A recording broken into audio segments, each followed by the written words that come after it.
할렐루야.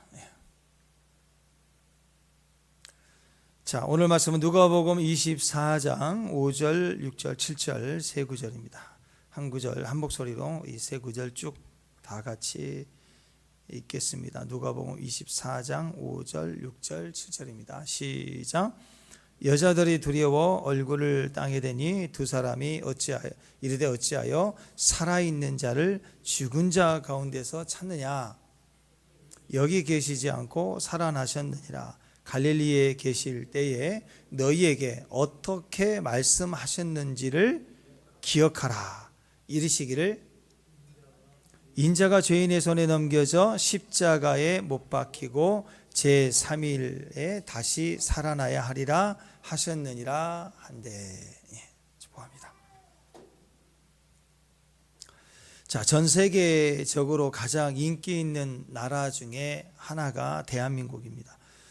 한국을 꿈꾸고 한국에 오고 싶어 하는 사람들이 많아지고 있습니다. 저도 이번에 인도에 갔을 때 한국 사람이라고 하니까 사진 좀 같이 찍자고 그래서 사진에 찍힌 적이 있습니다. 우리 나 목사님은 피부가 너무너무 좋다고 깜짝 놀라는 것도 봤습니다. 예, 물론 피부도 좋으시고 뭐 그렇겠지만 다 우리가 한국 사람이란 이유 때문에 그런 것 같아요. 아무리 생각을 해도. 예. 그래서 한국에 대해서 더 많은 관심이 있고 한국 사람이다 그러면 환영하고, 공항 검색대에서도 그 카슈미르에서 되게 까다롭게 했거든요. 인상도 막 군인들 있잖아요. 총 들고 있고 막. 근데 어디냐고 그래서 코리아라고 그랬더니 얼굴이 그냥 쫙 밝아져요. 그냥 밝아져서 대충 가 막 이렇게. 이런 것도 보고, 그래서 한국 사람들을 상당히 이렇게 환영하고 이렇게 인기가 있구나 한국이. 그리고 한결같이 듣는 얘기가 가보고 싶다 뭐 이런 얘기를 하는 것을 들었습니다. 마치 제가 어렸을 때는 늘 들었던 게 이제 미국이거든요. 미국이 아마 그런 이미지가 아니었는가 생각이 듭니다. 저도 아직 미국에 가본 적은 없지만 오늘 제가 분명히 말씀드릴 수 있는 것은 이 세상에 거짓말 아니에요. 미국이란 나라는 분명히 있다는 사실이에요. 저는 아직 안 가봤어요. 근데 저는 분명히 알겠어요. 미국이 있어요. 아니 있지요. 근데 혹시 여러분 가본 적 있나요? 제가 어렸을 때 아폴로 11호가 달나라에 도착했다고 그렇게 배우고 알고 당연하게 생각했는데 어느 날 그게 조작이다 막 이런 얘기가 나오면서 뭐 바람이 불지 않는데 뭐 깃발이 흔들렸다, 이건 조작이다, 미국이죠. 그래서 생각해 보니까 또 조작 같아. 미국도 한 번도 가본 적이 없지만 있다고 저는 믿지만 혹시 조작일 수도 있지 않아요? 그런 생각 안 듭니까? 오늘 요즘에는 제 목소리도 이미지도 사진도 얼마든지 조작하는 되는 그런 시작이니까. 옛날처럼 사진 이렇게 잘라 붙여갖고 다시 찍고 그런 게 아니잖아요.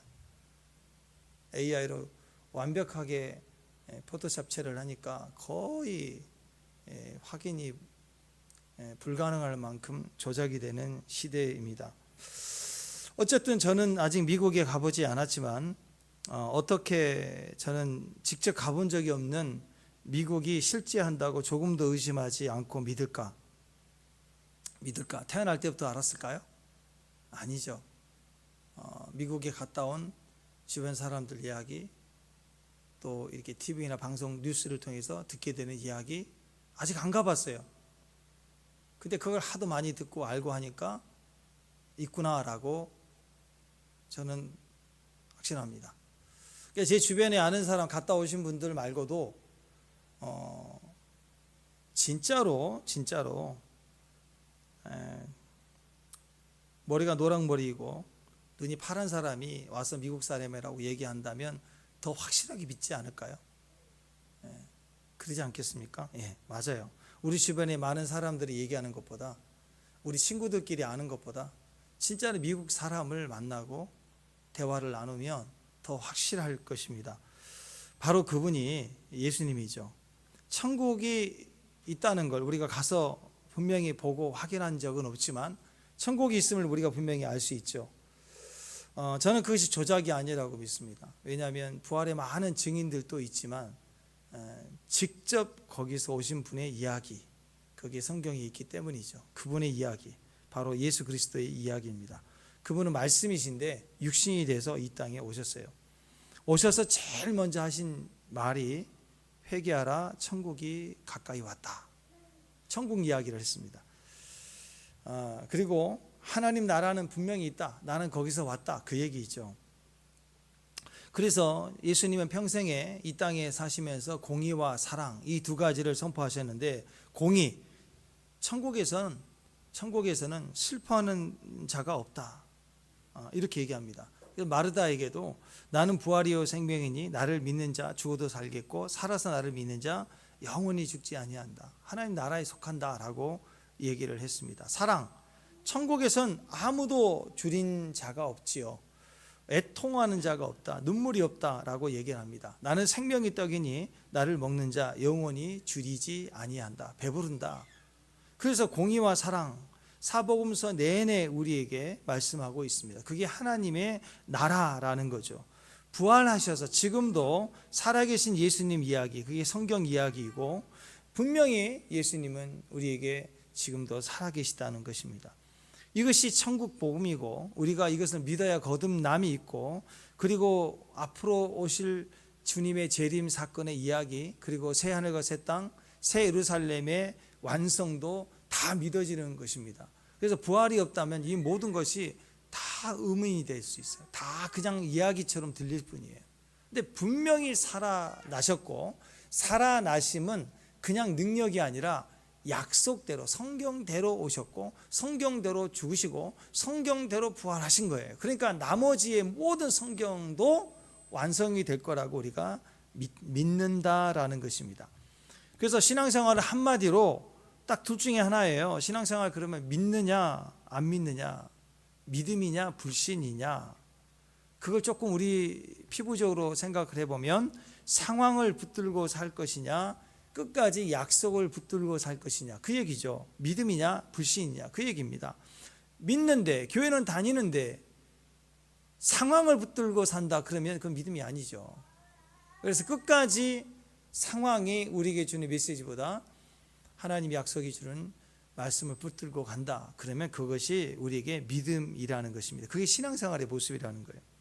그래서 신앙생활 하면 제일 중요한 단어가 바로 약속이라는 것입니다. 약속을 붙들 것인가, 상황을 붙들 것인가. 약속을 붙들면 끝까지 우리는 승리할 것이고, 상황을 붙들면 그때부터 막 흔들리기 시작할 것이다, 그 얘기입니다. 하나님의 약속이라는 것은 끝까지, 마지막까지 완성될 약속이기 때문에, 그리고 그 약속을 끝까지 지킬 능력이 있으신 분이에요. 사람의 약속은 지금은 하겠다고 하지만 조금 상황이 틀어지면 지키지 못하는 약속이 얼마나 많습니까? 그리고 의도적이 아닐지라도 뭐 갑자기 죽게 되면 그 약속을 끝까지 지키지 못할 수도 있죠. 인간은 한계가 있다라는 거예요. 근데 하나님의 약속은 끝까지 완성된 모습이기 때문에 그 약속은 지금 우리에게 힘을 주고 지혜와 능력을 준다라는 것입니다. 그래서 약속을 붙들고 가는 사람들이 믿음의 사람들이고, 그 삶 속에 그 약속의 성취를 볼 수밖에 없게 되는 거죠. 우리의 현실이라는 것은 엄청나게 많은 도전들이 이렇게 밀려오기 때문에 그 상황을 우리가 결정하려고 보면 우리는 너무 무지해요. 무능합니다. 그래서 넘어질 수밖에 없습니다. 그래서 눈에 보이는 현실을 따라가다 보면 우리는 자꾸 흔들리게 되고 낙심하게 되는 거예요. 그런데 그때라도 다시 약속을 붙들고 약속을 기억하고 약속을 다시 확인하고 믿고 있으면 그 약속의 삶이 우리 자체를 부욕해 할 뿐만 아니라 반드시 그 성취를 보는 자리까지 우리를 지켜낸다라는 것입니다. 자, 오늘 24장인데요. 1절 말씀 한번 보실까요? 1절 다 같이 앞을 보고 있습니다. 시작. 안식 후 첫날 새벽에 이 여자들이 그 준비한 향품을 가지고 무덤에 갔다, 이렇게 표현하고 있습니다.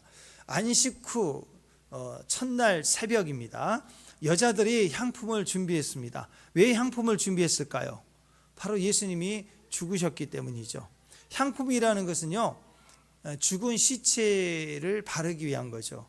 날씨가 더운 중동 지역이기 때문에 하루 이틀 지나면 그냥 부패가 됩니다. 장사 지내는 동안에 장례품 중에 강한 독성의 모략향을 뿌려서 그래서 그 냄새를 좀 이렇게 삭히고 그리고 장례를 치른 동안에 그것을 부패되지 않도록 보호하는 기능이 있죠. 장례용품 중에 하나가 이 향품입니다. 그러니까 예수님이 부활하셨다 그러면 왜 장례용품을 가지고 가요? 그죠? 자, 만약에 누군가 병원에 급하게 끌려갔는데 돌아가셨다 그러면 우리는 뭐 해야 돼요? 장례 준비해야죠. 근데 그분이 위독하시지만 중환자실에 갔다. 근데 아직 살아계신 거예요. 근데 장례용품 준비해서 달려가는 사람 있나요? 없지요. 그러니까 예수님이 부활하심을 정말 믿었다면 장례용품이 아니겠죠. 근데 죽었다고 믿었기 때문에 죽은 예수님께 믿음이 아니라 뭐 하려고? 정성을 다하려고 새벽부터 모인 거예요. 그러니까 뭐예요? 정성은 있어요. 인간적인 사랑은 있어요. 근데 믿음이 없는 거예요. 열심은 있는데 믿지 않는 거예요. 자, 이런 행위를 계속한다면 의미가 없겠죠. 자, 이 여자분들의 진실성에 대해서 말하는 게 아닙니다. 진실이에요. 끝까지 슬퍼할 줄 알고 또 예수님 제자들은 도망갔지만 도망가지도 않았고, 그죠? 십자가 임종하는 거 다 보셨고, 그리고 그 시체를 장례하기 위한 향품을 가지고 기다렸다가 하루를 지나서 달려갈 만큼 그렇게 그 정성과 중심은 진실했다라고 생각을 합니다. 그렇지만 시체를 단장하고 닦아주려는 그 마음이 아니라 오늘 성경의 이야기는 부활의 이야기예요. 그냥 부활하신 게 아니라 분명히 예수님이 내가 사흘 만에 부활하겠다고 말씀하셨다고. 그러면 우리는 예수님을 진짜 사랑하기는 했지만 사랑의 마음으로 정성을 다하는 게 필요한 게 아니라 그 부활에 대해서 환영하고 부활을 영접할 마음을 가지고 가는 게 중요하겠죠. 진짜 예수님을 사랑했으니까 정성을 보인 것이지만 힘을 다해 쏟은 그 모든 행위는 다 의미가 없는 거예요. 아무런 의미가 없는 거예요. 그냥 정성을 다했지만 허망한 거라고. 주님이 살아계시다고. 오늘 찾아왔지만 주님이 없어요. 얼마나 허망해요. 아니, 주님을 시체를 닦아주려고 왔는데 주님이 없다고요. 시체 도난 사건. 그럴 거 아니에요. 헐, 어디 갔지?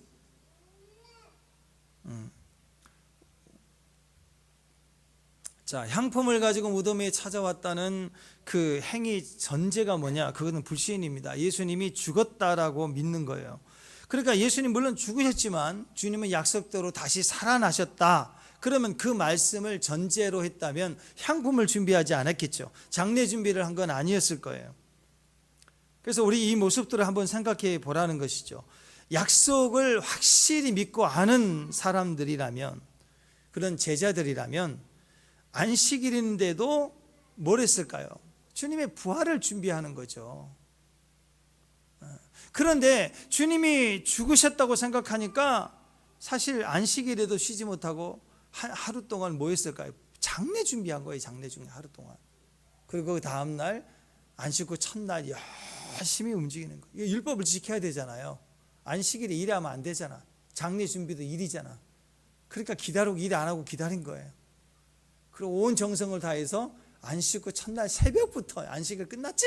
달려가자. 그래가지고 시신 닦으려고 왔다라는 거예요. 이게 믿음의 행위로 보면 아무것도 아닌 거죠. 정성으로 보면 대단한 거예요. 의리가 있는 거예요. 친밀한 거예요. 인간적으로 너무 고마운 거예요. 인간적으로. 그러나 하나님 편에서는 아무 의미가 없는 거예요. 약속을 믿지 않는 거예요. 교회가 그렇습니다. 강단에서 우리가 선포될 것이 뭘까요? 그것은 바로 교회 사역은 반드시 말씀이 선포되는 거예요. 약속을 말하고 약속을 선포해 주는 거라고. 근데 약속은 선포하지 않고 다른 일만 많이 하면 교회라고 하는 그 존재 자체는 허망한 것이 될 겁니다. 뭔가 교회가 열심히 뛰어다녀요. 교회를 막 선전하고 광고하고 열심히 교인들이 뛰면서 건물도 짓고 또 뭐 열심히 뛰면 사람들은 모여서 뭔가 이런 일 저런 일을 하는데 무슨 동호회보다 더 기쁘고 좋아요. 근데 문제는 말씀이 정작 선포되지 않고 이 행위만 계속한다면 주의 날에 우리는 허망할 거예요. 허망할 거예요. 교회가 하나님께도 세상에게도 의미가 있다라고 하는 말은 무슨 뜻이냐? 진리 선포라는 것입니다. 교회는 그 어떤 상황에서도 오직 기도하고 말씀을 나누는데 온통 신경을 써야 됩니다. 그래서 신앙 안에서 우리가 하나님 말씀에 굳건히 서갈 때 그 말씀 위에서 쏟아내야 될 내 힘의 방향이 결정이 되는 거. 어디다 내 에너지와 힘과 중심을 쏟아낼 것인가, 이게 결정이 되는 거라고. 근데 말씀에 기초가 없으면 그냥 각자 가장 좋아하는 걸 따라서 쏟아낼 거 아니에요. 그건 주님과 아무런 상관이 없는 일이 될 수도 있다라는 것입니다. 교회는 서로 다 같이 모이는 곳이니까 교회를 아름답게 꾸미는 거, 이번에도 꽃을 사고 이렇게 장식하니까 얼마나 보기 좋은지 몰라요. 그렇지만 계속 꽃단장하고 꽃밭을 만들고 그리고 말씀은 하나도 선포된 적이 없고 맨날 그런다고 생각해 보십시오. 아무것도 아니라는 거예요. 교회를 아름답게 꾸미는 것은 육신적인 것만이 아니라는 거예요. 오히려 본질적인 것, 영적인 것이 교회의 가장 아름다움이 되게 하라는 것이죠. 교회의 인테리어는 아름답게 꽃을 이렇게 채를 따라서 꽃을 사다가 장식하는 것이 아니라 진짜 인테리어의 핵심은 사람입니다. 사람. 중세 교회처럼 막 카펫을 깔고 뭐 스테인 글라스 창문으로 막 하고 그런 게 아니라 교회 안에는 온통 성도들로 가득 차고 기도하는 소리로 가득 차고 찬양하는 소리로 가득 차고 또 시와 찬미로 예언하고 악기로 춤을 추고. 오늘 저는 눈 감으니까 그냥 팸플릿이 꽃들도 구름도 하는데 팸플릿이 막 춤을 추는 줄 알았어요. 요즘 우리 드럼이 틀리지 않고 막 드럼이 거의 예언 수준으로 막 칩니다. 막 두두두두두두 녹음한 거 들어보니까 뚜루루루 드럼이 예언을 하는 거예요. 예언한다. 뭐 이 생각을 해요. 맞습니다. 교회의 가장 아름다운 것은 그런 예배에 가득 찬 찬양과 기도를 우리가 함께 경험할 때 정말 좋다, 아름답다, 그런 거지. 이거 교회에 처음 온 사람들 좀 처음 와가지고 뭘로 만들었냐, 천장은 왜 이렇게 회색이냐, 뭐 나무로 뭘로 했느냐, 두리번하고 혹시 여기를 전면 창으로 싹 바꾸면 뭐 빛과 번쩍하면 좋을까요? 그거 얼마나 가겠어요? 얼마나 가겠냐고. 진짜 교회의 아름다움은 예배와 찬양과 영광과 임재로 꽉 차 있는 거예요. 영광으로 꽉 차 있는 거예요. 그게 교회의 가장 아름다운 인테리어예요. 내 아버지 집은 기도하는 집이라고 그랬지 않습니까? 이런 집보다 더 아름다운 집이 어디 있을까요? 주의 장막이 어찌 그리 아름다운지요. 그 장막은 뭐예요? 그냥 텐트에 미식칸이에요. 뚜껑 이렇게 천 덮어진 천막이라고. 뭘 중요해 그게. 근데 아름답대요. 주의 장막을 향하여 밤에 여호와 앞에 섰는 종들아, 주님 집에 서 있는 자들아.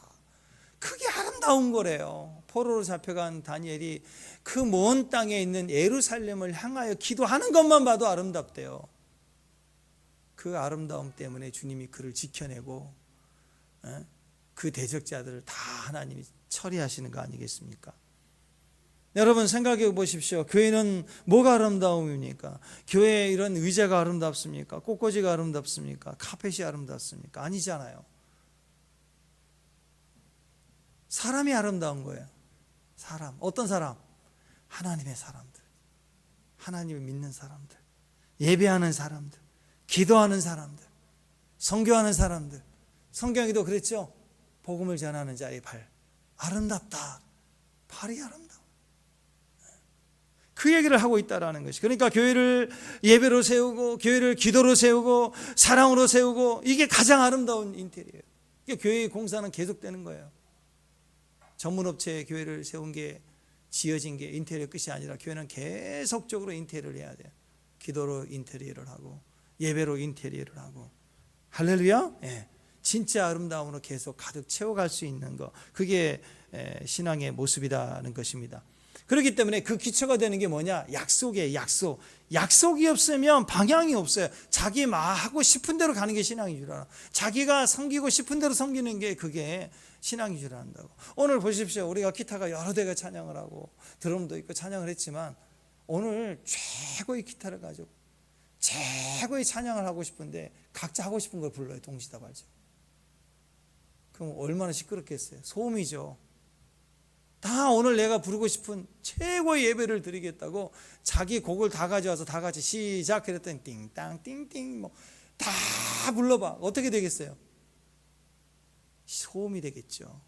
그러나 악기가 100개, 1000개가 되더라도 같은 악보를 가지고 우리가 예배를 드리면 그 안에 그 방향이 분명하기 때문에 더 아름다워지는 거예요.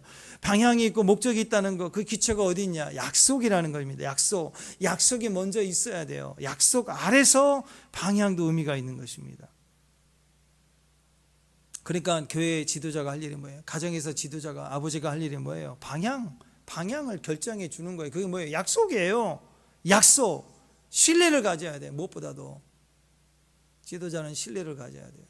가정에 남편은 신뢰를 가져야 돼요. 신뢰. 믿음이 되는 거. 믿음직스러운 거. 그게 최고라는 것입니다. 4절 보십시오. 4절. 자, 시작.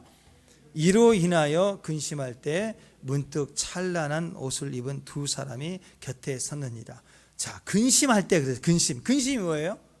불신앙이라고 그랬죠. 자, 이 사람들은 지금 예수님 장례 치르러 온 거잖아요. 부활하신다 그러는데 안 믿고 뭘 치르러? 장례 치르러 온 거예요. 시체 닦으러 왔다고. 그러니까 시체 닦으러 오는데 얼마나 마음에 근심이 됐는지 염려가 됐는지 왔다는 거예요. 그런데 문제는 무덤 안에 시체가 안 보이는 거예요. 그러니까 더 근심하는 거예요. 이거 어떻게 된 것인가? 세상에 예수님 돌아가셨는데 시체를 닦으러 왔는데 시신까지 어디 가버렸어. 시체를 닦지 못하는 내 마음. 그러니까 더 근심하는 거죠.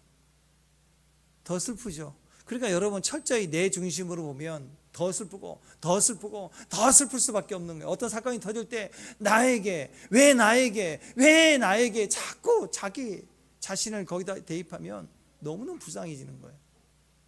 아니 다른 이유도 있잖아요.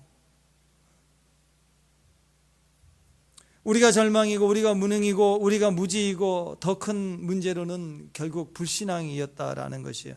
이때 누가 도와주느냐? 아무도 도와줄 사람이 없어요. 근데 예수님의 부활의 현장에 이 상황에 누가 개입하는? 하나님의 천사가 나타났대. 둘이 나타났대. 둘이. 함께하는 주의 역사는 항상 더블입니다. 더블. 천사도 둘.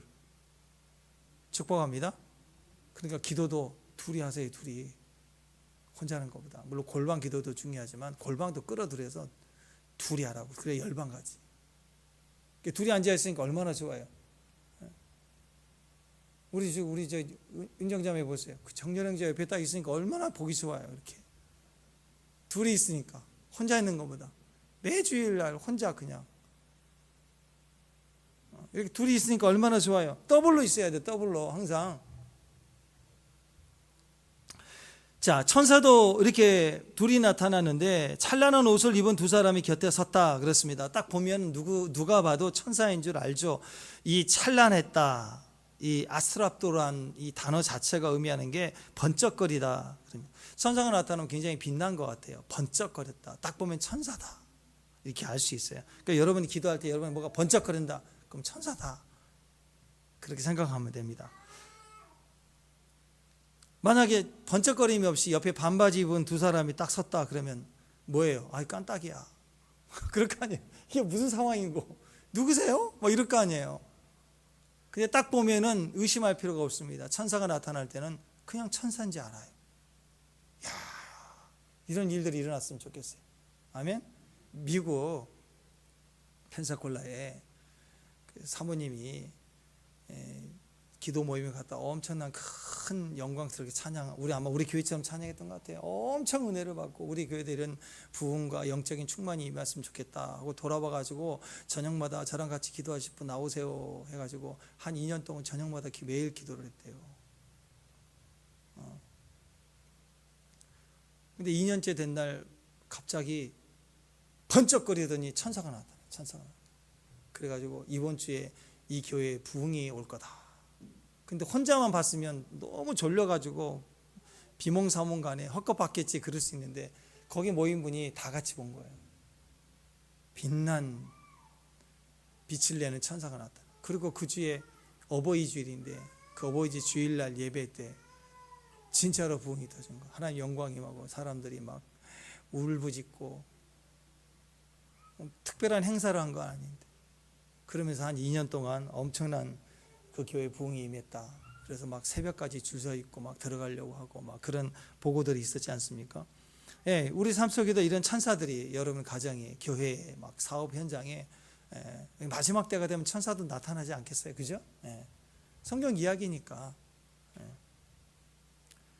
신비주의적으로 보면 문제가 될 수 있지만 신비주의가 아니라 하나님은 신비적이잖아요. 얼마든지 우리 삶 속에도 가능성이 있습니다. 그분은 살아계시기 때문에. 자, 이렇게 천사가 나타나서 하는 일이 뭐냐 보십시오. 믿음이 없어 부활을 믿지 않고 근심하고 있으니까 꾸짖죠. 그리고 말하기를 기억하라 이렇게 얘기합니다. 천사들이 나타나서 할 일이 뭐냐, 약속을 상기시켜주는 거예요. 여기서 알 수 있는 거예요. 천사가 번쩍거리고 나타났는데 우리에게 약속을 상기시켜주는 일을 하는 게 천사예요.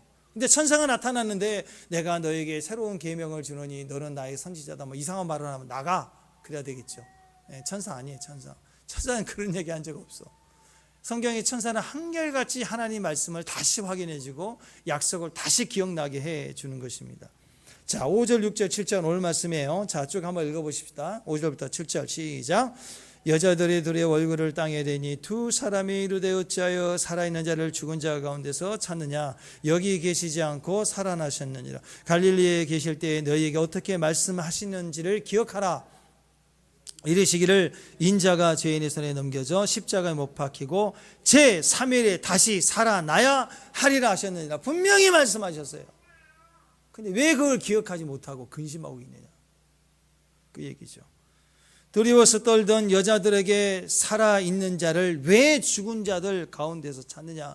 예수님이 부활하시는데 왜 시체 닦으려고 그러느냐. 이 정도 되면 알아먹어야 되잖아요. 근데 멍하고 있는 거예요. 근심하고 있는 거예요. 그러니까 하나님이 말씀하셨던 것 좀 기억해봐라, 생각해봐라. 그리고 또 얘기합니다. 죄인의 손에 넘겨져 십자가에 못 박히신다고 했지 않느냐. 못 박혔어요. 그리고 나서 제3일 만에 살아나야 하리라 했지 않느냐 하고 저목 뭘 설명해줘요? 말씀을 설명해 주는 거예요. 천사가 할 일은 말씀 전하는 거라고. 뭐 이상한 계시나 뭐 로또가 번호가 몇 번이다, 그건 막이에요. 천사는 그런 거 알려주지도 않아.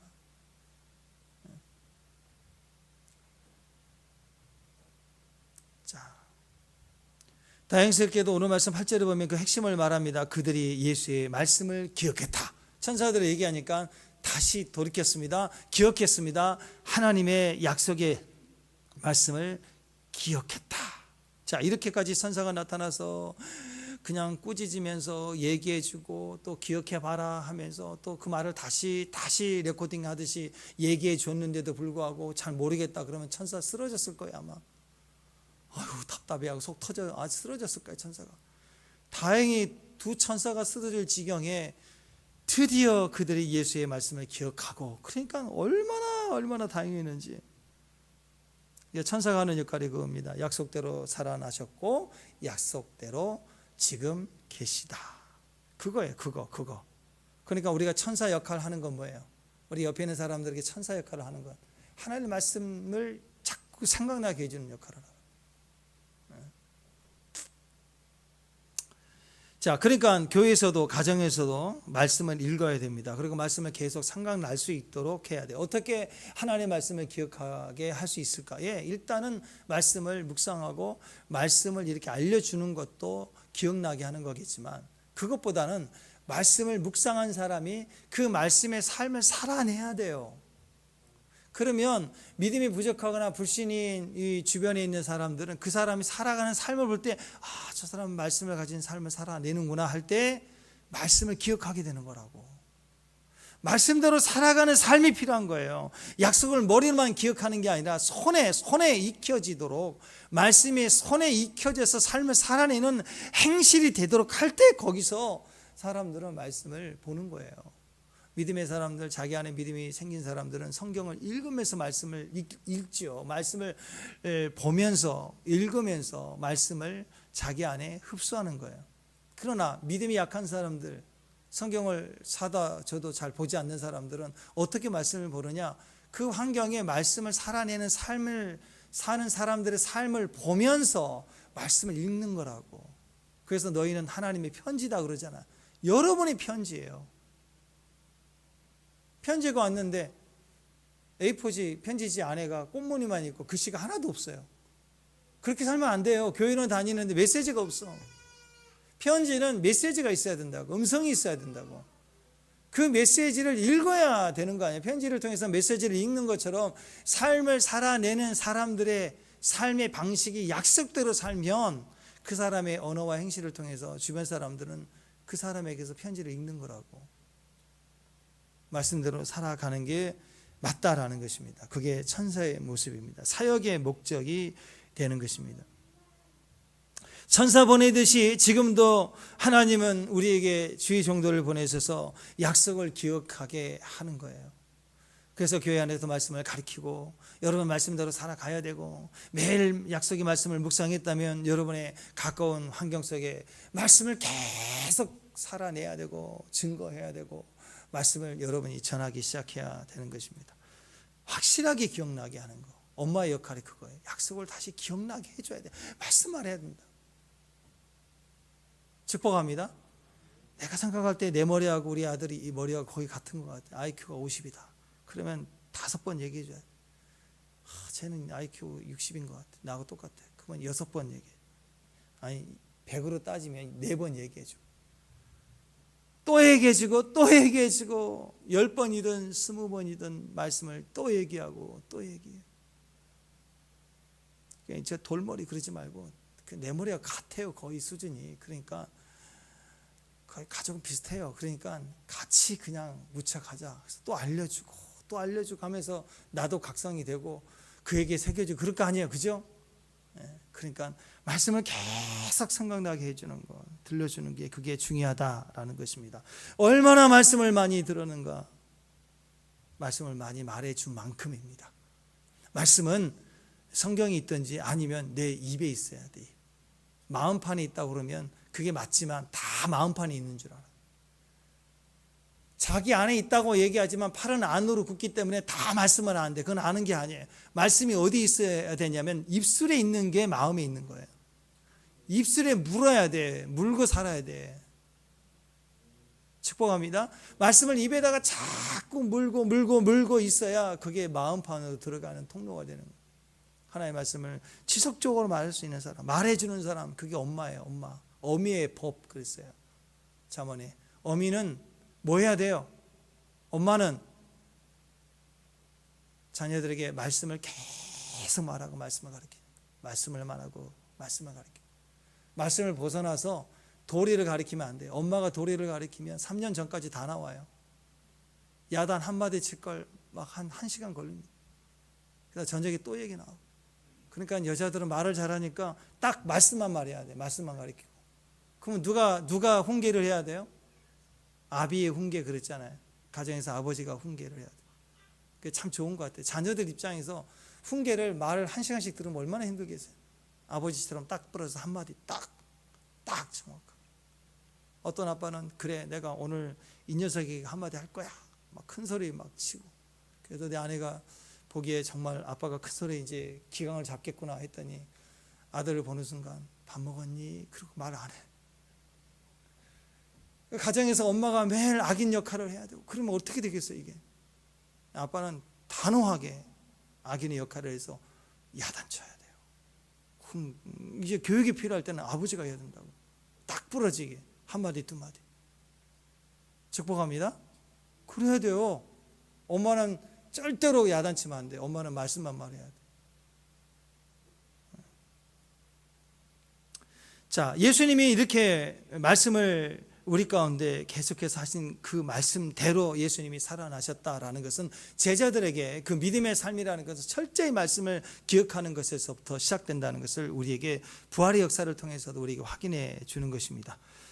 자, 그렇기 때문에 오늘 여기 이제 어제와 이어져서 말씀을 보시면 하나님의 그 죽으심 그리고 부활하심에 대한 철저히 믿음의 모습을 보였던 사람이 나오죠. 그 행악자 두 사람 중에 한 사람이 있었어요. 외경에 보면은 이 나쁜 강도의 이름은 기스마스예요. 기스가 많이 나가지고 기스마스인데 그 옆에 있는 디스마스는 마지막에는 예수님을 이렇게 영접했다고. 그 모습을 보십시오. 비록 행악자였지만 예수님의 그 순간에 조롱받는 그 상황 속에 자기도 조롱했는데 예수님의 모습은 철저히 십자가에 매달려 있는 동안에도 저들을 용서했다고. 그 용서의 모습을 볼 때 그 말씀의 삶을 그대로 보여주시는 그 삶을 볼 때 이 디스마스가 깨져버리는 거예요. 그래서 자, 보십시오. 예수님이 금요일 날 12시까지, 그러니까 3시부터 12시까지, 그러니까 뭐 거의 9시간, 그리고 토요일 날은 온전히 24시간, 그리고 주일 새벽에 부활하셨잖아요. 새벽이니까 5시라고 생각합시다. 5시. 그러면 9 더하기 24 더하기 5, 그러면 38시간. 38시간 정도 십자가에 이렇게 달리셨어요. 그러니까 만 이틀이 되지 않아요. 사흘만이라고 하지만 딱 3일이 아니라 만 이틀이 되지 않는 그런 시간입니다. 근데 이렇게 안 되는 시간들을 보면서 이 행악자는 같이 매달려 있으면서 그걸 본 거예요. 아, 이분은 우리와 좀 다르다. 그 다르다라고 하는 것이 내 안에 들어올 때 그 말씀을 믿게 되는 거예요. 교회를 다니지만 말씀을 읽지만 어느 순간 예수란 단어가 다르게 느껴질 때, 말씀이 내 안에 그럴 수도 있겠다 이럴 때 그 은혜가 우리 안에 아주 정확하게 분명하게 흡수가 되고 신앙이 자리를 잡게 되는 거예요. 그래서 진짜 능력은 말씀을 기억하는 거예요. 기억하고 말씀이 기억될 때요. 신앙생활은 10년, 20년 이렇게 신앙 연수가 중요한 게 아니라 믿은 지 얼마 안 됐어도 그 안에 말씀이 내 안에 흡수에 들어와서 자리를 잡을 때, 기억될 때 신앙은 완전히 달라질 수 있습니다. 그러니까 십자가 이 두 강도 중에 한 강도처럼 이제 매달려 죽어가는 그 순간에, 그 짧은 순간에 엄청난 구원의 역사가 일어날 수도 있는 거예요. 또 백부장이 있었죠. 나중에 그 백부장이 예수님이 죽으시고 났을 때 이 백부장이라는 사람은 만만한 사람이 아니었잖아요. 그런데도 그 부하들의 모습, 죽는 모습 다 보면서 백부장까지 온 사람인데 죄인들의 십자가형을 여러 번 치렀겠죠. 근데 예수님을 못 박으면서 죽어가는 모습을 보면서 뭔가 다른 거예요. 수많은 전장에서 자기 부하들 죽어가는 모습, 그리고 많은 죄인들을 처형하는 그 현장에서 죽어가는 죄인들의 모습 다 봤지만 예수님은 지켜보니까 다르더라는 거예요. 다르더라. 그래서 23장 47절에는 이렇게 얘기했어요. 자, 읽어보십시다. 시작. 백부장이 그 된 일을 보고 의인이었도다. 그냥 예수님이 자신을 소개한 게 아니라 그렇게 살아날 뿐이고 고난을 당하고 순환을 당하시는 모습이었지만 백부장은 그걸 지켜보면서 깨달은 것 다르구나. 진실로 하나님의 아들이었도다. 이방 사람이 이걸 깨달은 거라고. 그렇기 때문에 약속을 기억하는 거, 약속 자체가 말씀이고 말씀 자체가 예수님이잖아. 예수님을 기억하는 것만으로도 우리 삶에 너무나도 많은 구원의 역사가 있다는 것입니다. 우리가 수없이 많이 말씀을 듣고 오랜 시간 동안 예수를 믿는다고 교회에 다닌다고 할지라도, 그리고 인격이 너무너무 좋아, 훌륭해 보여요. 아, 저 사람은 법 없이도 살 사람 같아. 그리고 저분은 웃을 때 보니까 너무 인자해. 그렇게 보일지라도 만약에 그분을 내면을 까고 딱 얘기를 해보니까 믿음이 없어. 그런 사람이 있거든요. 그 충격 아닙니까? 충격 아니에요? 저는 어떤 사역자도 그랬어요. 사역자도 봤어요. 사역자인데 믿음이 없는 게 아니라 예수가 없어.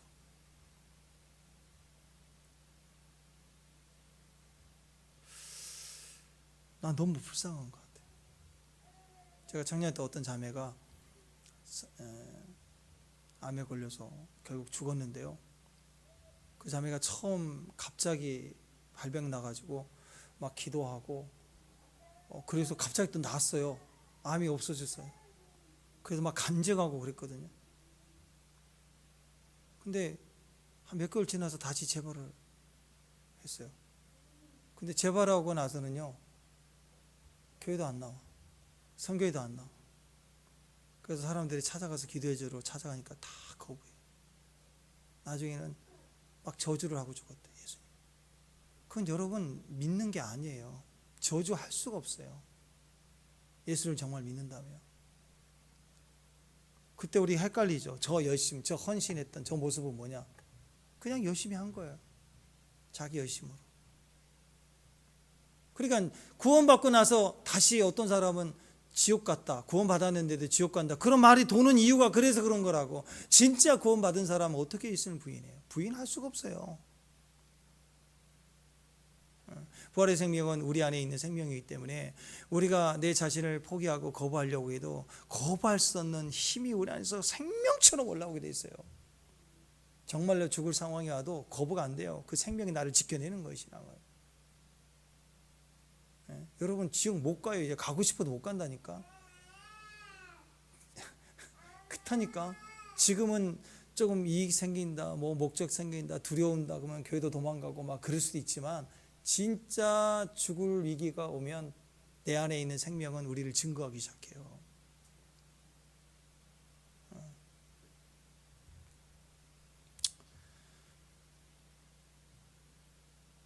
약속이 있어야 됩니다. 약속이 없으면 큰일 나는 거예요. 오늘 예수님이 분명히 우리 삶에, 우리 내면에 있어야 됩니다. 귀신이 없다, 영혼이 없다, 뭐 과학적이지 않다 막 난리를 쳐도 꿈 한번 꿔보세요. 벌벌 떨더라고. 벌벌 떨어. 사람은 영적 존재이기 때문에 자기 한계를 넘어설 때 불안과 공포 속에 영적 불안과 공포가 반드시 오거든요. 약으로도 안 돼요. 그때 깨닫는 거죠. 아, 진짜 예수가 있구나. 영혼의 세계가 있구나. 실제로 천국이 있습니다. 실제로 예수님 부활하신 거.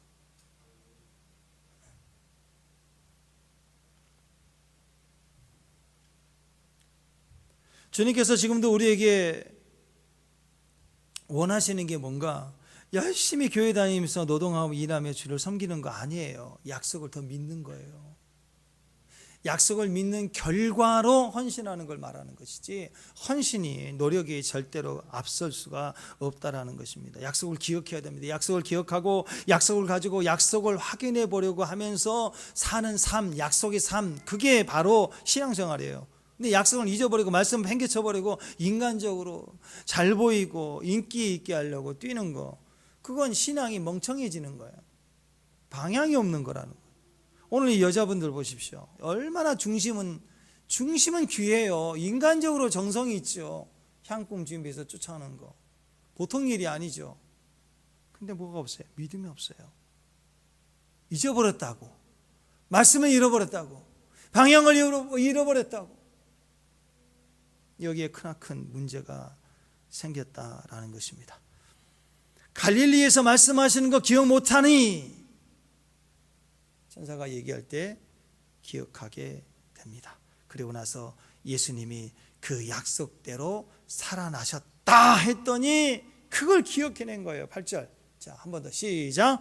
그들이 예수의 말씀을 기억하고 여기까지 가야 돼요. 항상 기억하고 살아야 돼요. 항상. 재밌습니다. 여러분이 큐티를 계속 해나가면 참 신기한 일이 많아요. 이 세상이 온통 하나님 말씀으로 지어져 있고 하나님 말씀이 온통 우리를 지배하고 있는 것을 서서히 경험하게 돼요. 큐티 말씀하고 내 삶이 어쩜 그렇게 맞아떨어져. 내 마음의 상태가 큐티 본문이 탁탁탁 드러나 보이는. 그리고 때로는 내 마음뿐만 아니라 내가 요즘 생각하고 있는 것이 큐티의 말씀이 비춰져요. 그리고 내 삶에 지금 일어나는 뭐 직장이나 주변의 일들이 이 큐티 흐름 그대로 가는 거예요. 그건 너무나도 확인이 되는 거예요. 이게 우연 같아 보이는데 그래요. 그러면 어떤 일이 벌어지면 누가 말하지 않아도 예를 들어서 일주일 뒤에 뭐 중요한 일이 있다 그러면 일주일 뒤 큐티 본문이 어떤 흐름인지 한번 미리 또 보게 돼. 믿으니까. 여기 선교 갔을 때도 항상 그래요. 우리가 여기서 하는 큐티 말씀 그대로 선교지 가서도 하잖아요. 똑같이. 근데 적절하게 꼭 필요한 들어야 될 사람, 나눠야 될 메시지가 거기 또 있는 거예요. 특별히 뭘 할 게 없는 거예요.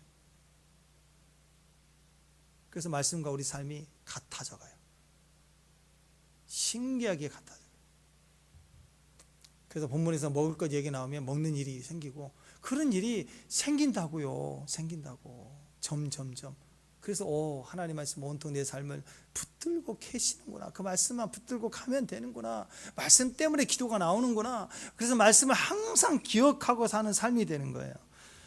여러분 사도 바울이 고린도전서 2장에서 고백할 때 그 얘기가 바로 이거 아닙니까? 사람의 말, 지혜의 아름다운 것으로 하지 않겠다. 철저히 그것을 끊어냈습니다. 고린도전서 2장 1절 2절 시작. 형제들아 내가 너에게 나아가 하나님의 증거를 전할 때 말과 지혜의 아름다운 것으로 하지 아니하고 내가 너희 중에서 예수 그리스도와 그의 십자가에 못 박힌 것 외에는 아무것도 알지 아니하기로 작정하였다. 작정했다.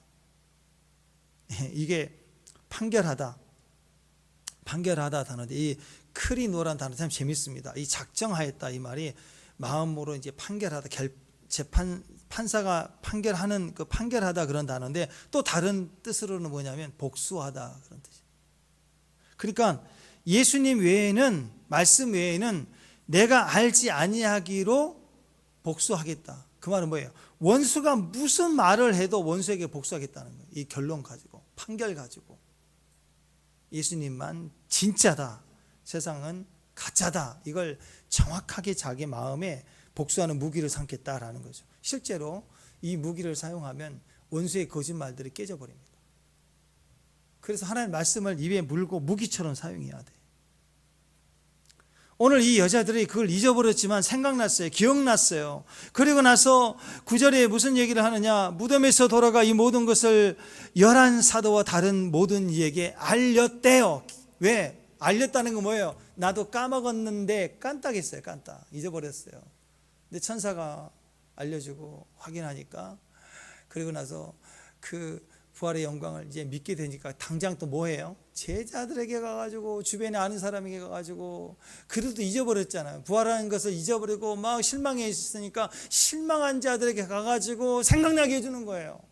우리 역할이 뭐예요? 생각나게 해주는 거예요. 낙심해 있고 또 근심하고 있는 사람들을 향하여 쫓아가가지고 하나님의 말씀을 알려주는 거예요. 이렇게 생각나게 하는 거라고. 이게 사명입니다. 사명. 사람은 약속을 기억하고 품고 있을 때 자연스럽게 사명자가 됩니다. 약속을 전하는 게 사명이에요. 약속을 알려주는 게 사명. 그리고 말씀대로 될 것을 믿는 것, 그게 사명입니다. 그 사명을 놓쳐버리면, 다시 말해서 약속을 붙들고 있는 게 없으면 우리 인생, 우리 신앙생활은 뭐냐? 평생 향품이나 준비하다 끝나는 삶이라고. 결국 움직인다. 뭐하러 움직이느냐? 시체나 닦으러 가야지. 교회 시체 닦으러 오는 거예요. 물론 감사해요. 교회 와서 이렇게 청소해주고 너무 귀한 거예요. 근데 교회는 청소나 하러 온 것이 아니잖아요. 우리는 믿는 자의 모임이잖아요. 서로 믿으려고 온 거잖아요. 옆에 있는 형제가 좀 불편하게 왜 저럴까? 그게 아니라 믿어줘야죠. 우리가 믿는 일이잖아요. 서로 모일 때 힘든 일 있을 때마다 판단하는 게 아니라 뭐 해줘야 돼? 그거 맞아요.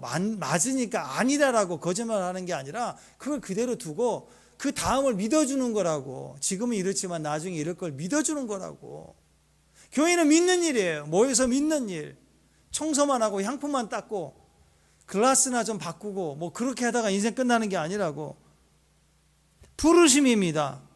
의미 없는 종교적 행위만 반복하는 게 아니라 우리는 분명한 부르심으로 믿는 약속의 말씀을 이뤄내는 삶을 사는 사람들입니다.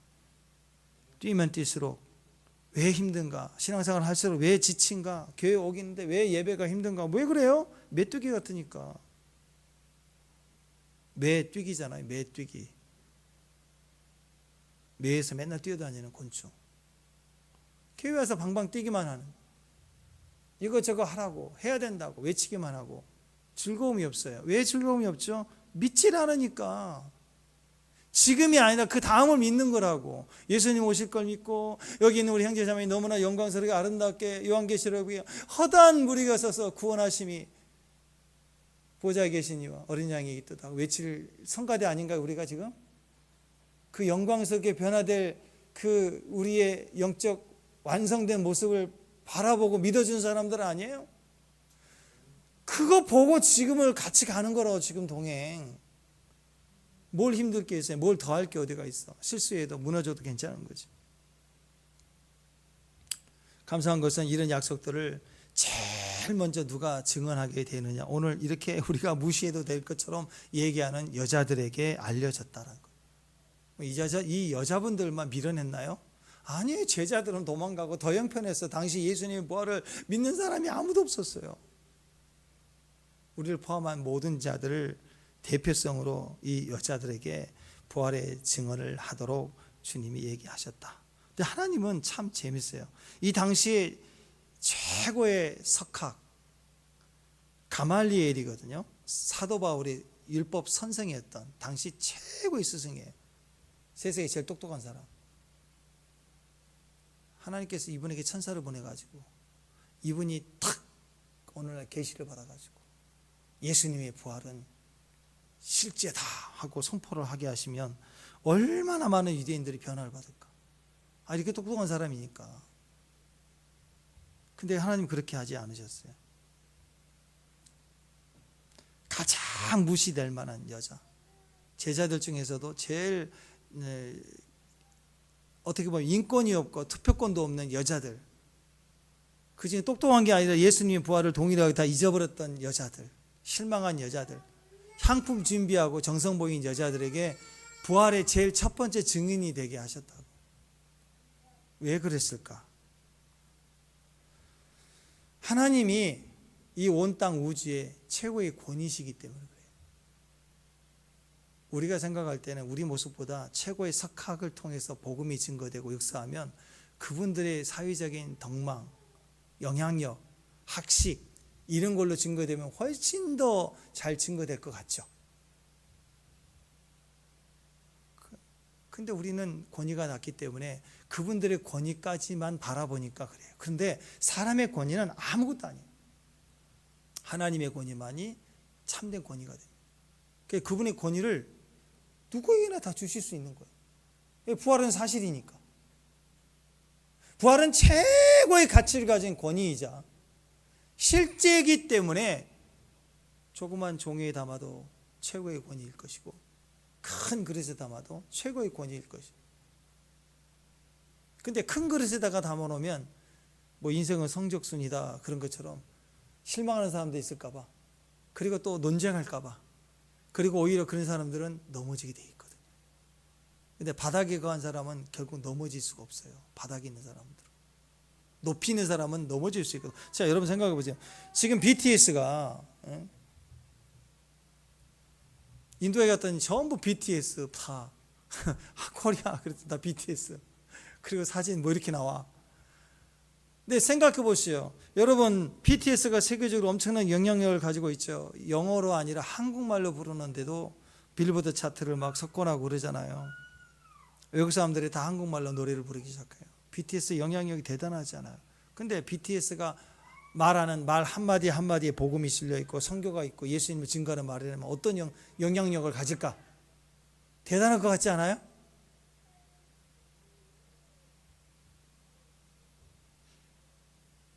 근데 문제가 될 수 있습니다. 왜 그러냐면 지금은 영향력이지만 사람은 영원할 수 없어요. 언젠가는 인기는 떨어져요.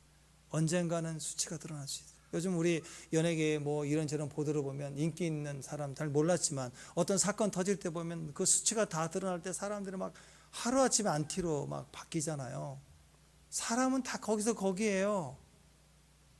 아직 안 드러났을 뿐이지. 그렇다고 해서 BTS를 제가 싫어한 거 아닙니다. 아미가 공격할까 봐 걱정인데 하여튼 사람은 인기가 아무리 좋아도 오래 가지 못해요. 영원할 수 없어요.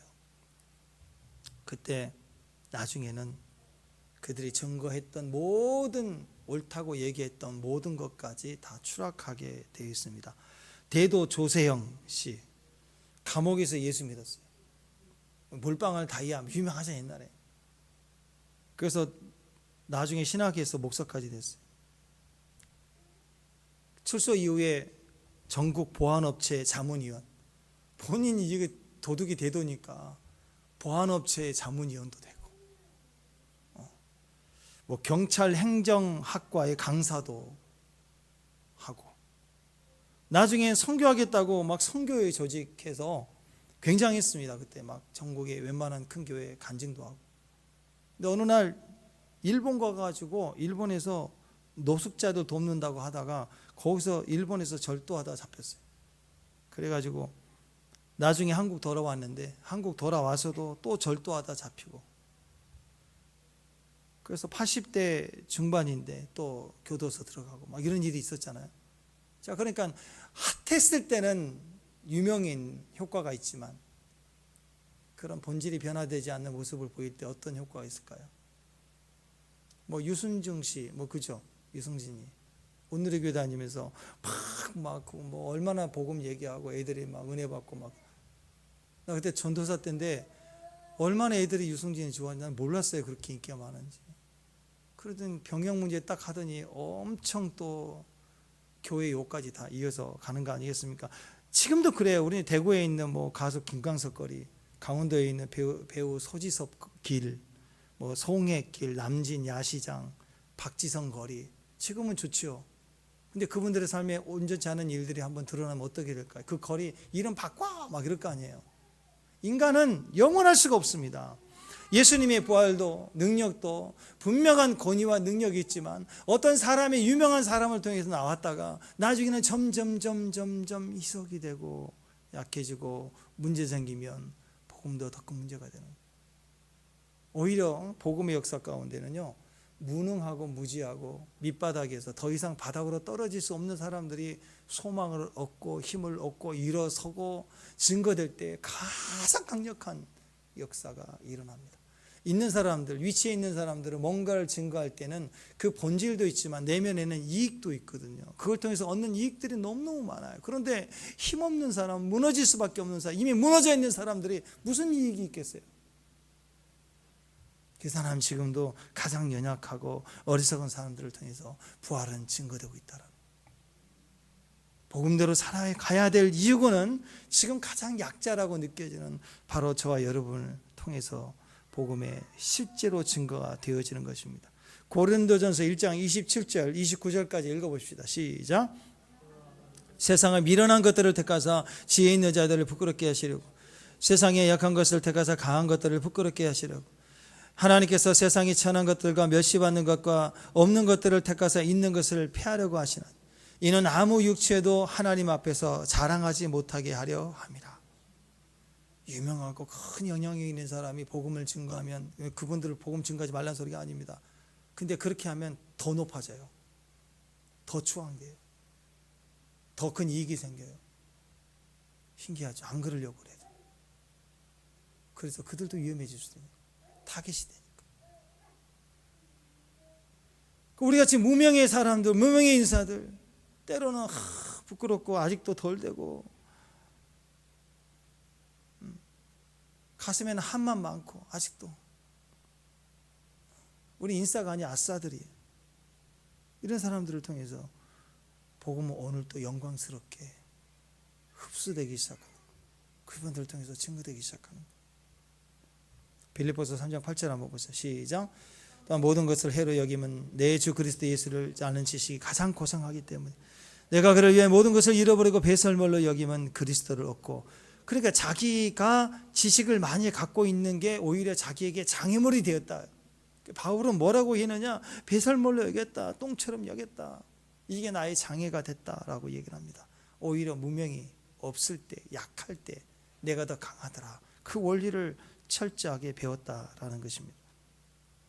오늘 가장 약한 이 여인들, 약자인데 약속이 들어가고 약속을 기억했잖아요. 그리고 약속을 확인하는 순간 어떤 일이 벌어집니까?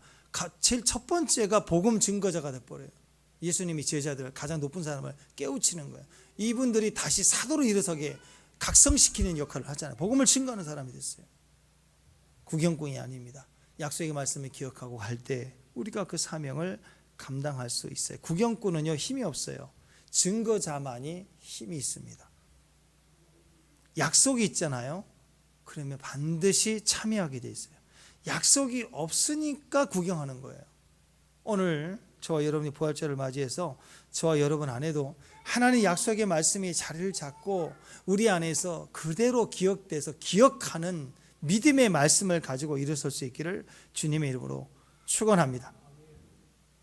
그래서 힘이 약하거나 무너졌거나 낙심되거나 근심할 때는 뭘 생각해야 되느냐? 긍정의 힘이 아니에요. 지금 나에게 요즘에 큐티의 말씀이 무엇이었는가? 자꾸 듣는 말씀이 뭔가? 여러분 올해 받은 말씀이 뭔가? 이번 주 말씀이 뭐였는가? 오늘 큐티 말씀이 뭐였는가? 한 해 우리가 선포했던 이 시즌의 말씀이 뭐였는가? 이 5가지만 생각해도 답이 나온다고. 어떻게 행동해야 될까? 다시 말씀을 기억하는 것부터 생각을 해요. 뭔가 그냥 발작해서 결정해서 뛰려고 하지 말고 그 말씀을 기억할 때 거기에 힘이 나와요. 힘이 나오면 다시 옛날로 돌아가지 않아요. 다시 내가 결정할 수 있는 파워가 생기는 것이에요. 실제로 우리 안에 신앙이 자라가야 되고 또 실제로 자라갈 때가 바로 그때입니다. 우리가 어영부영할 시간이 없어요. 내 안에 있는 말씀을 다시 또렷하게 기억하고 그 말씀을 내 안에서 이렇게 새겨지도록 묵상해 나갈 때 그 말씀이 우리에게 세상이 줄 수 없는 강력한 힘을 줍니다. 세상이요, 우리에게 두렵게 하는 여러 염려하게 하는 일들이 얼마나 우리를 강하게 밀려옵니까? 두려움을 주거든요. 근데 그걸 이길 힘이 없어요. 방도가 없어요. 남자들은요, 여기다가 사표를 하나 쓰고 다니는 거예요. 직장에 갈 때마다. 힘들어서 그렇지만 요즘 같은 시대는 직장이 힘들어서 사표를 준비하는 게 아니라 자기 생각에 나는 오래 못 넘길 것 같은 거예요. 그 불안함이 다 있다고. 그걸 어떻게 이걸 해결하겠어요? 트럼프 같은 사람 한 사람 나타나고 숫자 몇 번 말해버리면 난리가 나버리는 거예요, 지금. 어떻게 이 세상의 흐름을 견디겠어요? 그러니까 정신 차리려고 해도 차릴 수가 없는 시대라고. 여기에 내 마음과 중심을 딱 베이스에 깔아 놓을 수 있는 힘이 어디가 있느냐? 약속이에요. 약속에 대한 기준을 가지고 약속을 기억할 때 그 약속이 오늘 부활이라고 그랬잖아요. 그럼 부활을 내가 믿게 되면 모든 성경 약속이 다 믿어지는 사람이 되는 거예요. 부활인데 죽음으로 끝이 아니라 부활이라고. 다 믿어질 수 있고 다 역사할 수 있다라는 것입니다. 뭐 좀 하자 그러면 항상 우리는 그 얘기를 합니다. 아직 시간이 안 됐고 나는 준비가 안 됐고 뭣도 없고 뭐 같이 할 사람도 없고 뭐 자꾸 뭐가 빠졌고 이걸 생각하거든요. 이 구레네 사람 시몬 이야기예요. 찬송가 339장 내 몫에 태인 십자가 나 원하지 않는 십자가를 타였어요. 내가 타야 되는데 나한테 태워버렸다고. 십자가를 억지로 지게 하는 일이 벌어졌는데 도망도 못 가. 거절하지도 말고 할 수도 없고. 그때 어떻게 알아? 찬송가 339장 내 몫에 태인 십자가. 내가 감사로 지는 거예요. 감사로 지라는 거예요. 이 구레네 시몬 보세요. 억지로 왔다가 구경하다가 너 이리 와 하고 하고 예수님 십자가 지었어. 그때는 너무 억울하죠. 내가 왜 이 십자가를 져요? 우리가 때로는 내가 내 자신을 봐도 너무 부족하고 준비가 안 돼 있고 실력도 재능도 없어 보이고 우리 주변만 봐도 뭐 같이 하려고 해도 할 사람도 없는 것 같고 그리고 주변에서 너 뭐 하고 있냐? 이 시국에 하고 막 조롱을 해도 그냥 십자가가 누가 이렇게 태이면 억지로라도 십자가 지게 되면 그냥 가보라는 거예요. 약속의 말씀을 지고 가보라고요. 교회 나오라 그러면 나와 보라고요. 그냥 기도하라 그러면 시간 아니 그냥 기도해요. 성교 가자 그러면 따지지 말고 그냥 가요. 가보라고. 뭘 아나요? 여러분 알아요? 억울해도 힘들어도 잘 모를 때 그냥 하라고. 십자가 태일 때, 세상이 나에게 십자가를 막 태일 때, 내가 너무 억울할 때, 내가 잘 모를 때, 나의 내일이 막막할 때, 그때마다 그냥 노래 지어 불러요. 뭐 주님이 맞겠죠. 뭐 그렇죠. 뭐 제가 맞겠어요. 그냥 고난 주고 병 주고 어려움 주면 짊어지고 가라고요. 가보라는 거예요. 제가 어제 AI에게 이거 노래로 만들어주라 그랬더니 지가 가사 다 써줘가지고 만들어줘.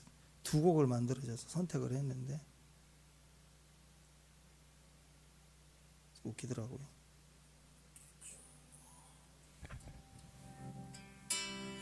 내 맘을 깨우는 그 목소리 1분 안에 두 곡이 나와요. 저 하늘 높이 손 내밀며 길을 찾는 내가 있죠.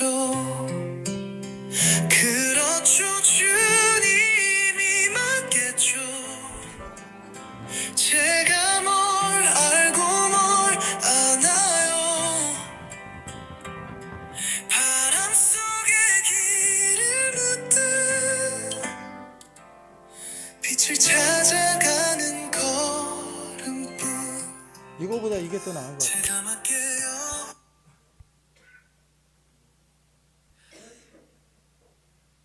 주님이 맞겠죠. 내 맘을 깨우는 거친 세상 속에서 나 주님이 비추는 그 빛 하나 그 길만 믿고 걸어가죠. 그렇죠. 주님이 맞겠죠. 오 예. 저 달빛 속의 숨결처럼 작은 희망을 잡고 있어요. 다시 나를 일으켜봐요.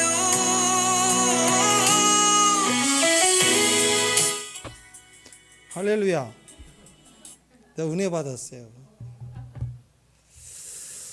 그냥 노래 불러요. 기계도 만드는데 우리도 왜 노래 못 만들어? 그냥 가사 부르고 약속의 말씀 붙들고 그래 가는 거예요. 가다 보면 열려요. 가다 보면 가능성이 생긴다고. 안 된다고 제발 말하지 말고 해봤냐고요. 해보라고.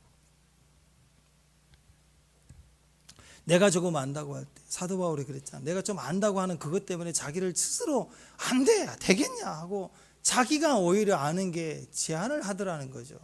방해물이더라는 거예요. 누가 뭐라고 하든 세상이 뭐라고 하든 전문가가 뭐라고 하든 믿는 거예요. 이런 AI가 별걸 다 해줘요. 막 앱도 만들어서 코딩 지가 다 해주니까. 그럼 앞으로 점점 비전문가들도 하겠죠. 그럼 뭐해? 믿으면 안 해주는데. AI는 절대로 우리에게 통증, 고통을 몰라요. 그래서 고통에 대한 이야기를 할 수 없어요. 그러면 하나님 우리에게 허락하신 모든 것들이 때로는 정말 좋은 것을 우리에게 주실 때, 하나님 좋으신 분이시죠? 근데 좋으신 분이 우리에게 주실 때는 항상 포장지를 싸서 주시는데 그 포장지가 고난이에요. 좋아 보이지 않는 거예요. 큰 축복은 큰 포장지에 큰 고난이에요. 작은 축복은 그만큼의 포장지가 있어요. 엄청난 부활이 우리의 선물이면 엄청난 고난을 십자가라는 것을 쥐고 가신 거잖아요. 그러니까 뭘 기억해야 돼요? 고난도 약속이면 부활도 약속이고 하나님의 약속을 믿는 믿음 안에서 지금 내 눈에 보이고 판단되고 이해되고 예상되는 모든 것들은 정답이 아니에요. 그냥 지나갈 문제예요. 지나가면 없어질 거라고. 십자가상에서 그 38시간 안 되는 그 시간 속에 거기서도 구원을 받은 사람이 있잖아요. 그렇죠? 그러니까 지금 10년째 20년째 교회 다니며 계속 불안하고 있다. 좀 심각하게 생각을 해봐야 됩니다. 오늘 하나님 말씀을 다시 붙들고 갈 수 있는 은혜면 되네. 오늘 하루만 넘기면 되겠네. 은혜 붙들고 오늘 하루만 웃어보자. 그런 거예요. 뭐 주님이 아시겠죠. 뭐 제가 뭐 하나요. 그러고 가는 거라. 그때 그 약속 안에서 우리가 승리하게 된다는 것을 믿을 수 있는 저와 여러분 되시기를 바라고. 다이아몬드는요 생명이 아니잖아요. 그죠? 그냥 돌이에요. 돌. 가장 강력한 돌. 근데도 박스에 집어넣든 종이에 넣든 금덩어리에 얹어 넣든 간에 가치는 금보다 다이아 아닌가요? 그죠? 그리스도가 우리 안에 담기기만 하면 하나님 그 사람을 통해서 가치를 드러내기 시작하는 거예요. 그러니까 약속을 꼭 기억하십시오. 우리 마음속에 내 기억 속에 하나님 약속의 말씀을 꼭 기억할 수 있는, 그리고 오늘 그 약속에서부터 생명이 나왔어요. 고난도 나왔지만 고난 너머의 부활의 생명까지 일어난 역사가 거기에 있게 되었습니다. 그러니까 여러분 꼭 기억하십시오. 십자가가 생명이, 십자가를 통해서 부활의 생명이 나타났어요.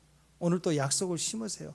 약속을 기억하게 만드세요. 그리고 약속된 자녀들이 되십시오. 사명이 뭐예요? 약속을 심는 게 사명이에요. 약속을 주변에게 자꾸 기억나게 만드는 게 사명이라고. 약속의 자녀들 되도록 양육하는 게 사명이라고. 다른 거 없어요. 뭐 건물 지고 글라스 만들고 뭐 빛과 번쩍하고 그건 아무것도 아니에요. 사명도 아닌 거예요. 아무것도 아닌 거예요. 우리 교회가 그런 약속의 땅이 되기를 원합니다. 약속을 지키는 사람들이 우리가 되십시다. 약속을 전파하는 사람들, 약속의 깃발을 막 날릴 수 있는 사람들, 약속에 있는 곳에 함께 늘 걸어가는 인생이 되는 사람들, 그게 오늘 부활 생명의 혜택자들 아닌가요? 오늘 그런 사람 되기를 주님의 이름으로 축원합니다. 약속을 기억하며 기념하는 사람들, 예배자. 또 약속을 막 지금 심어야 돼. 약속을 또 심는 사람들, 기도자. 약속을 전파하는 사람들, 약속을 지켜내고 약속이 땅이 되는 사람들, 사명이잖아요. 선교예요, 선교. 부활의 역사를 믿는 믿음을 가지고 예배자, 기도자, 선교자. 예배, 기도, 선교. 이게 우리 삶의 내용이 됐으면 좋겠습니다. 그렇게 한 해 한 해 밟아가는 거예요. 이 세 가지를 정말 값진 믿음의 상급으로 붙들고 우리 삶이 되는 사명의 사람들 되시기를 주님의 이름으로 축원합니다. 다 같이 자리에 일어나셔서